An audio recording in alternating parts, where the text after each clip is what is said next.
ദൈവനാമത്തിന് മഹത്വമുണ്ടാകട്ടെ. പ്രിയ സഹോദരങ്ങളെ, നിന്റെ കുടുംബത്തിൽ സമാധാനമില്ലേ? വീട്ടിൽ സന്തോഷം കുറയുന്നുണ്ടോ? ആരോടും പറയാൻ കഴിയാത്ത വിഷമങ്ങൾ നിന്റെ ഉള്ളിലുണ്ടോ?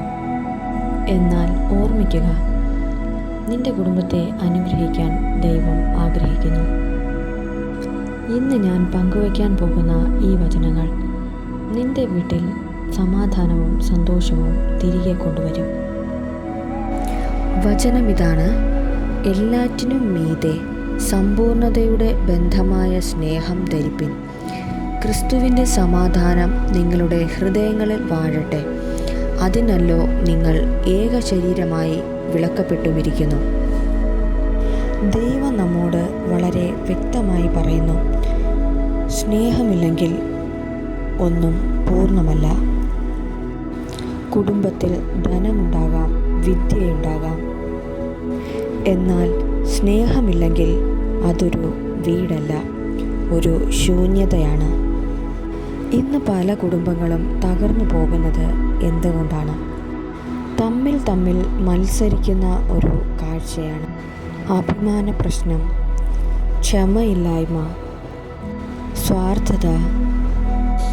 ഇന്ന് ദൈവം നിങ്ങളോട് സംസാരിക്കുന്നു, ക്ഷമ പഠിക്കുക. ചെറിയ കാര്യങ്ങൾക്കായുള്ള വഴക്കുകൾ ഒഴിവാക്കുക. അതുപോലെ തന്നെ സ്നേഹം പ്രകടിപ്പിക്കാൻ മടിക്കരുത്. സ്നേഹമെന്നത് ഒരു വാക്കിൽ ഒതുക്കാതെ അത് പ്രകടിപ്പിക്കുവാൻ കഴിയണം. ഒരു കുടുംബ ജീവിതത്തിൽ സ്നേഹത്തിൻ്റെ പ്രാധാന്യം വളരെ വലുതാണ്. അതുപോലെ തന്നെ മറ്റൊരു വചനം ഇങ്ങനെയാണ്: നിങ്ങൾ തമ്മിൽ ദയയും മനസ്സലിവും ഉള്ളവരായി ദൈവം ക്രിസ്തുവിൽ നിങ്ങളോട് ക്ഷമിച്ചതുപോലെ അന്യോന്യം ക്ഷമിപ്പിൻ.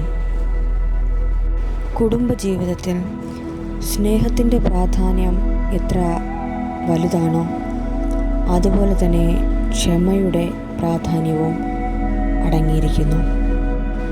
ദേഷ്യവും പകയും വൈരാഗ്യവും വിട്ടുകൊടുക്കാനുള്ള മടിയും അഭിമാന പ്രശ്നവും ഇങ്ങനെയുള്ളതെല്ലാം തന്നെ മാറ്റി നിർത്തുക. എന്നിട്ട് സ്നേഹവും ക്ഷമയും ജീവിതത്തിലേക്ക് കൊണ്ടുവരിക. നല്ലൊരു കുടുംബ ജീവിതം നിങ്ങൾക്ക് നയിക്കുവാനായിട്ട് കഴിയും. വിട്ടുകൊടുക്കാനുള്ള ഒരു മനസ്സിനെ ഉണ്ടാക്കിയെടുക്കുക. എല്ലാം എനിക്ക് എന്നുള്ള ഒരു മനസ്സ് മാറ്റിക്കൊണ്ട് എല്ലാം നമുക്ക് എന്നുള്ള ഒരു മനസ്സിനെ മാറ്റിയെടുക്കുക. നിങ്ങൾ മാറിയാൽ ഉറപ്പായും നിങ്ങളുടെ ജീവിതവും മാറും. നിങ്ങളുടെ കുടുംബജീവിതത്തിൽ വലിയ നന്മകൾ ഉണ്ടാകും. നിങ്ങൾ ആഗ്രഹിച്ചതുപോലെ അന്യോന്യം സ്നേഹിച്ചുകൊണ്ട് ഉറപ്പായും മുന്നോട്ട് നല്ലൊരു കുടുംബജീവിതം നയിപ്പാൻ നിങ്ങൾക്ക് കഴിയും. നിങ്ങൾ സ്നേഹവും ക്ഷമയും ഉള്ളവരായിരിപ്പിൻ. നന്മയേറിയ ഒരു കുടുംബജീവിതത്തിന് പ്രധാനപ്പെട്ട ഘടകങ്ങൾ ഇവയാണ്.